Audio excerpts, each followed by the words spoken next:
The views and opinions expressed here on Wrestling Winedown are those of the host and do not necessarily reflect the official policy or position of any other agency, organization, employer, or company. What's up, guys? It's Lo, and you are tuned in to Wrestling Winedown, a female-founded and hosted podcast dedicated to professional wrestling and our favorite adult beverage. A wrestling ring announcer will either make or break a wrestler's entrance to the ring. We have seen some incredible women absolutely kill it at ring announcing, including Samantha Irwin, Lillian Garcia, Alicia Taylor, and the list goes on. I am honored to be joined by Diana Sandoval, who has been making waves as a ring announcer here on the Las Vegas independent scene. Diana is spilling the wine on her love of professional wrestling that has lasted for so many years and what wrestlers she enjoys watching both in WWE as well as the independent scene. We'll also be talking about Diana's crazy start to ring announcing and her growth within the 1 year that she has been inside the ring. Since it is February and it is the month of love, we'll also be talking about Diana's life outside of the ring as she is in a relationship with a local Las Vegas wrestler. We'll be talking about how they met and if she had any apprehension in entering into a relationship with an athlete. And finally, we'll be doing a little bit of manifesting. Diana is sharing which wrestler she would absolutely love to ring announce for, as well as giving advice to those who may be looking to enter into the specific field. So grab your favorite glass of bubbly. We're going in for the 3 count.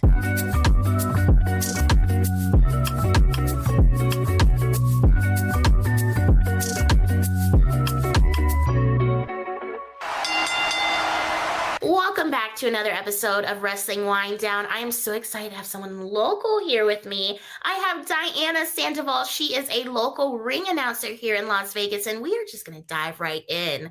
When did your love of professional wrestling begin? When I was I couldn't have been more than 10 years old. My mom and my brother and I were able to escape a really bad situation in California with my biological father. And we were able to move to Las Vegas when I was 10 years old. And we had nowhere to go. So luckily my grandmother lived here and she took us in. And it was a really hard time. But my uncle was there with us, who's actually 1 year younger than me. You know, Hispanic families are very diverse. And he would watch SmackDown every single Thursday, I believe it was on at the time on local TV. And that's when I was like, what is this? What, like wrestling? What? So I started watching it and I just, boom, ever since then, fallen in love with pro wrestling. And when I got into like my teenage years, my young adult years, I started figuring out things like New Japan and Ring of Honor and like other companies other than WWE. A lot of Mexican lucha libre. I really, really enjoy watching that. It makes no sense and I love it so much. So you've been watching for a while. Has there been a time where you found yourself losing interest, or have you always had that same interest in wrestling? Oh yeah, there's definitely a time where I kind of like sort of strayed away a little bit from it. Focusing on my studies and getting really serious about school was something that was really important to me. I was not a good student when I was in middle school. D's, F's, really bad. When I got into high school, I started getting super serious about it because I was like, okay, I really need to like make something of myself. At the time, I really wanted to go into like criminology. Also, similarly to Latino me, I really wanted to be a criminologist, and I didn't really know what that meant, but I just wanted to do that. So I got really serious in high school. I started earning like my high honors and stuff. I got on the dean's list and all of that, and all that hard work landed me a full ride to a college. So I was able to get my degrees and stuff. But yeah, during that time in high school, I kind of lost a little bit of interest in wrestling. I would still kind of watch it every now and then. And I think by then, stuff like social media had like kind of taken over. So I was able to kind of scroll on Instagram and be like, oh, this happened. Okay, cool. But definitely in more recent years, I've been way more into it. Who were some of your favorite wrestlers to watch when you first started watching at the age of like 10, 11 versus now? Back then, I didn't have cable or anything. I had local TV, so I could only watch SmackDown. I didn't really know of any others, but the first person that caught like my interest, my eye, I was like, what Like, what? You're doing a spinneroonie in the middle of the ring? Booker T, that man caught my interest, and that's who really got me hooked into pro wrestling. I was like, this is cool. This is different. He's got this like this energy about him that I'm like, all right, yeah, hell yeah, let's do that. Yeah, let's watch that. And then I know a lot of favorites for a lot of people were the Hardy Boys, but my favorites, obsessed. Let me tell you, I was obsessed with Paul London and Brian Kendrick. I was obsessed. Like they were my tag team. And then Ashley, of course, Ashley Massaro, she had the look, everything about that tag team. I was obsessed. Yes. The whole thing with like Deuce and Domino and Paul London, Brian Kendrick, that. Oh my God. I'm so glad that somebody actually remembered this. Yes. I was like, am I dreaming? Do you guys remember when they would come out and then they would have Cherry with them and she did like the little roller skating and she was super cute. And then, Paul London and Brian Kenner just zooming into the ring and sliding in and being super cool. And everyone's like, what? I'm like, no, you guys. This was a feud. This was so good. Feud too, yeah. Yeah. Yeah, Paul London and Brian Kendrick, they really dominated that SmackDown tag team division for a long time, and I lived for it. So looking at now, who are some of your favorite wrestlers? There's too many. There's so many. I just want everyone to succeed. I'm at this point where I'm like, I want everyone to do so good, and I want everyone to like just do so well in whatever field they're in. But if I had to go with like a mainstream pick, obviously the Queen, Rhea Ripley. She is amazing, incredible, intense. Love her. Love everything that she's doing. A lot of our local talent, like it's kind of weird now because I'm not so much into like the bigger companies now. I'm very, very focused on what's local here. So obviously, I have to say G Sharp. A little obsessed with him, if you guys didn't know. Love watching him in the ring. It's part of why I fell for him in the first place. And of course, other people like Sandra Moon, freaking killing it on the indies. There's just some energy about her.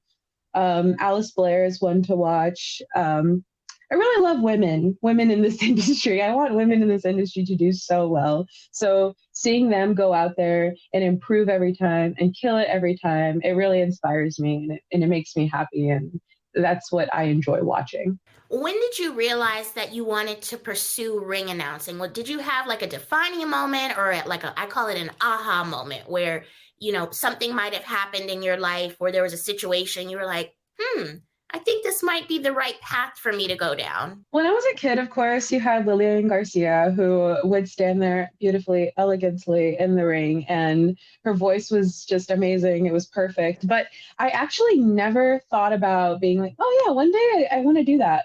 Like, no, like this popped up when I tell you it was out of nowhere. So let me take you to my very first event. I was there as just someone, as like a person in the crowd. I was not there to work. I was not there for anything. It was just gonna be a fun time. I know, crazy, right? So it was at this event called Unicon, and I think it's still going on. It's like a convention for like comics and all these things.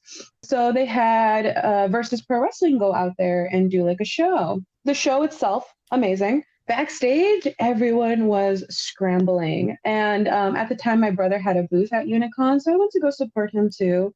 But backstage, everyone was scrambling because the owners, Kara and Wes, had gotten COVID, so they weren't able to go there and kind of tell everyone what to do and who's booked and who isn't booked or nothing. It was a mess. So Millhouse, who was working with Versus at the time, he was like, we don't have a ring announcer. We don't have anyone. Hey, you're somebody's girlfriend. Do you want to do it? And I was like, okay, sure. That sounds like fun. Yeah.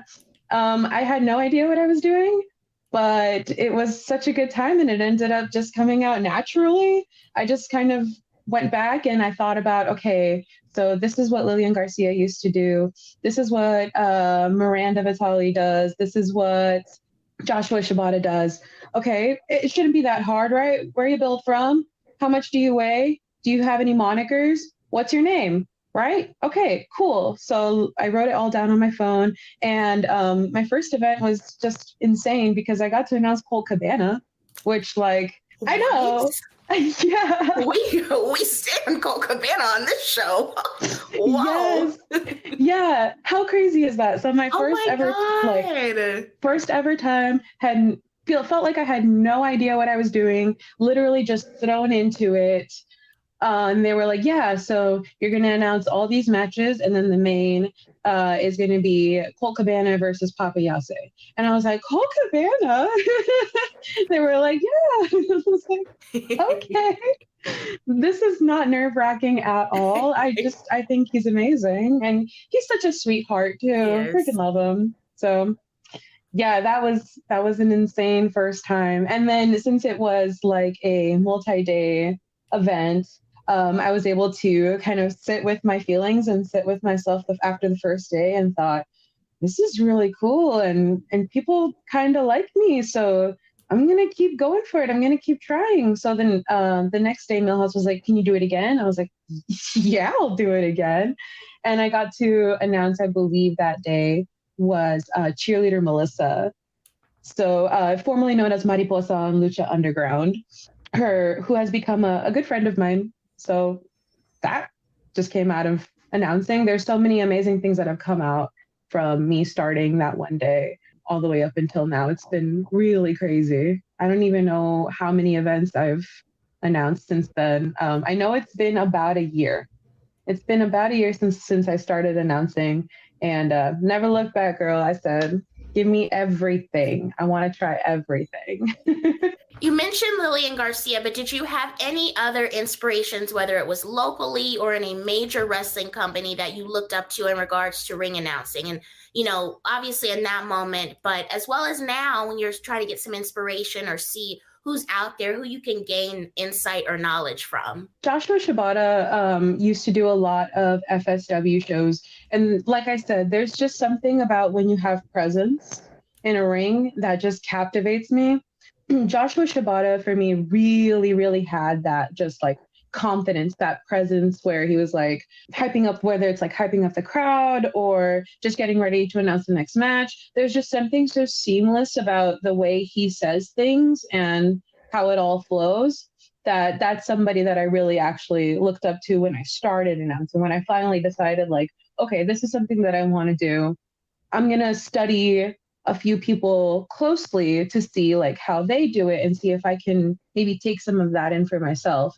And Shibata, of course, I approached him, and nicest dude ever. Super nice, super buff too. I don't know if you know that, but if you follow him on Instagram, there are bulging muscles underneath that suit, girl. I'm just saying, like, he is super buff, super talented, super sweet. He gave me like his contact information just willingly. He's like, if there's anything you want me to look over, if there's anything that, you think you want to improve on or whatever, just let me know. Just send it my way and I'll let you know what I think. So super open to it. He's awesome. Let's talk about your life outside of the ring. So, Okay. It is the month of love. I love Valentine's Day. I love love. You are currently in a relationship with a top Las Vegas wrestler. You mentioned him earlier, who has also been featured on Impact as well as New Japan Pro Wrestling and others. So take me back to when you guys first met, and how long have you been together? Yes, Mr. G Sharp. So we've been together for almost 4 years now. It feels like it's just gone by like this. I'm so in love with this man. When we first met, okay, so my brother is he's one of the refs for like Pride Style, but he's also a costume designer. He does a lot of like entrance jackets, a lot of art and things like that. So there was a point in time where he had made some stuff for the Young Bucks, and the Young Bucks were like, oh, this is really cool. We're going to tell all of my friends about it. And then there was a pro wrestler at the time, Marty Scroll, who we shall not talk about anymore. But at that time, my brother and I were actually making like his coats. So all the different cool Villain Club coats that he had, like the animal print coats and stuff like that, that was us. Wow. So one day we were running late for a Ring of Honor show. We were supposed to meet him at like way before, but we couldn't. So we had to go like maybe 10 minutes before the show started or something like that. But we had to go through the front to where like the ticketing office was and everything. Mm-hmm. And of course, security's going to be like, why do you have a briefcase? Why, like, what's this? What? We can't allow you to come in with this. So he was doing a signing like all the way on the other freaking side of the arena. And we're here at the ticketing booth, and there's this guy that he sent to run back and forth between him, the security, the ticketing booth, just running all the way back and forth. I think at one point he had to run up to the head of Ring of Honor and be like, hey, this is what's happening. And the head of Ring of Honor was like, I don't care. So he had to like run all around the arena basically just to try to get us in. He finally did. And I saw this man that was like really, really like trying his best to get us in. And I just really appreciated it. So I was like, thank you so much. What's your name? And then shook hands, of course. My name's Gregory. All right, cool. That was it. Like just went in, enjoyed the show. I had zero idea that he would actually be the same guy under the mask, formerly known as Hyperstreak, at the Future of Honor opening. So he was the opening match on that show, on that Ring of Honor show. He was on Future of Honor against Luchasaurus. I think you can still watch it on YouTube. I think it's actually the most watched Future of Honor. Just because, Luchasaurus is on there. And of course, now he's in AEW and stuff. But so anyway, thought nothing of it. It was like, okay, cool. We're in. We're good. He's got the coat. It's all good. It's all done. A couple of weeks later, my parents took me to my very first local show here in Las Vegas, and it was some sort of lucha libre show. And then I was like, okay, cool. Yeah, that sounds like fun. Sure, whatever. My parents got us like front row tickets. They were like, yeah, this is going to be super fun. And then during intermission, like some dude with a mask comes up to me and is like, oh my gosh, I'm so glad you were able to make it. And I'm like, thanks. No idea who you are, but sure. And then he kind of lifts up his mask. He's like, me, the guy from Ring of Honor. I was like, oh, that's right. Yeah, you helped us go back and forth and stuff like that. And we took a selfie. And from there, it was just meant to be. Did he know when he saw you? Like, was it love at first sight? I don't know. I mean, he was he's very interested in traveling and languages and learning everything that he can by traveling. Like that's part of the reason why he got into pro wrestling is the travel aspect of it. Mm-hmm. And so at that time he was having a pretty hard time because he had come back from China. He was wrestling in China for a while and living there for a while, but he had injured his shoulder. And so he had come back. And if it wasn't for that shoulder injury, he wouldn't have been on that Ring of Honor show. Crazy how things work out, right? I'm just saying. But he was kind of traveling back and forth. Mm-hmm. So we were friends and we knew of each other. And I followed him on Instagram for a while. He did not follow me back for a while, but he would still look at my stories.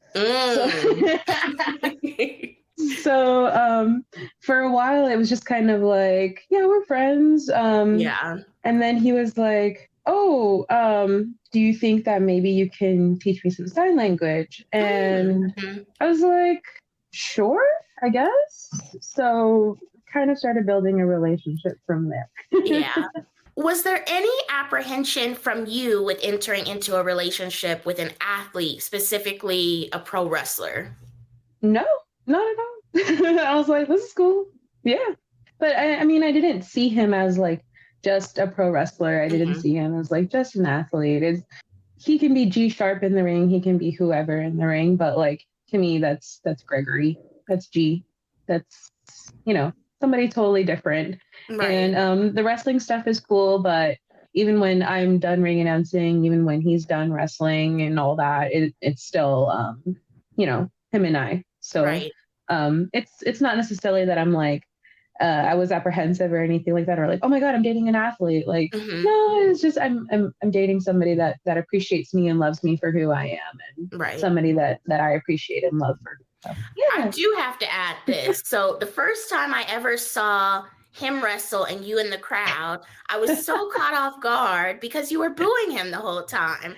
And I was like, what's going on here? That's her man. You would think she would be cheering for him, but you're all in it. You're booing him just like everybody else. In it. Oh, absolutely. He's terrible. G Sharp is the worst. He's such a bad guy. He's such a heel. He's so mean. Why wouldn't I boo him?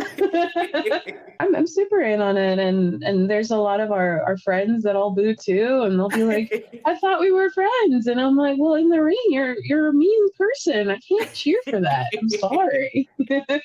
Before we sign off, do you have any advice for individuals that might be aspiring to be a ring announcer themselves? Yeah, just go for it. Honestly, just go for it because you never know. You might end up actually really loving it. And I think the best advice that a lot of people give is, find a good school, find a really good school that you can trust, people around you that you can trust, and let them help you out. Because I didn't have anyone to really help me out at first, but I went and I reached out to other people and I asked, hey, how do I improve this? How do I improve my timing? What happens if I mess up?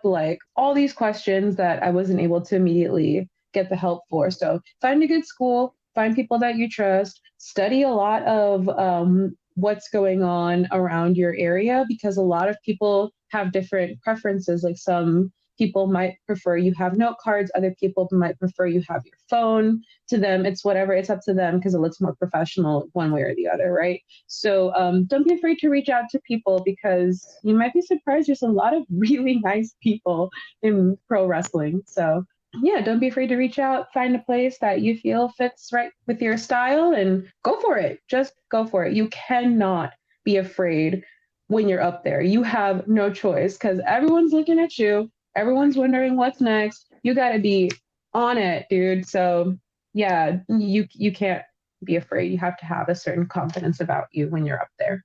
I'm all about manifesting. Is there anyone, whether it's locally or in the major leagues, that you're like, I absolutely have to ring announce this person one time in my career? Who is it? Let's manifest it so it can happen. All right. I'm manifesting it, girl. It's going to happen. I'm saying, when I'm telling you, I was obsessed with Paul London and Brian Kendrick. Okay. Brian Kendrick. It's going to happen. It's going to happen one day, and it's going to happen soon. We'll see. Okay, we're manifesting. Thinking about it, it's going to happen. I can feel it. I see that Paul London recently wrestled. I think he wrestled with Joey Janela last weekend or something. So, he's out there. I'll take Paul London. Okay. I'll take Paul London. I'll take them both. We'll do the tag team. You know what I'm saying? I'll take them both. Are there any upcoming shows or events that you'll be a part of that you can share with the listeners? Yeah, absolutely. So February 17th, 18th, and 19th, I will be at Level Up Expo with Versus Pro Wrestling. We're going to have our annual Level Up Mania, which is our biggest show of the year. It's 3 days of pro wrestling. And then, of course, Pride Style X UGWA. That show is going to be happening in San Francisco on February 26th at the Emporium. I believe Jordan Castle and I will be co-hosting that show. It's going to be so much fun. So much fun. And then, of course, I've got a bunch of BVW stuff coming up, a lot of Big Valley Wrestling, specifically June 24th for the LGBTQ Center of Southern Nevada. They do an annual Pride event, and I'll be hosting that one. Perfect. Hopefully there'll be more bookings soon, too. Get your money, girl. Get your experience. Hopefully I will see you at some of these shows. Yes, Ms. Love, thank you so much for having me on here. This is actually my first podcast, so I hope I did okay. You did wonderful. Where can the people keep up with you on social media? I only have Instagram for now. I'm thinking about making a Twitter, but if you want to follow me on Instagram, it's at unorthodox.Diana. Thank you for tuning in to another episode of Wrestling Winedown. You can find all of our other episodes available wherever you listen to your podcasts, including Apple Podcasts, Spotify, Google Play, and iHeartRadio. We are on Twitter and Instagram at WWDCAST. We also have our official merch store, which you can find at shop.wrestlingwinedownlv.com. Let us know what you thought about this episode. What was your favorite part? Until next time, enjoy your wine and, of course, enjoy your wrestling. Cheers!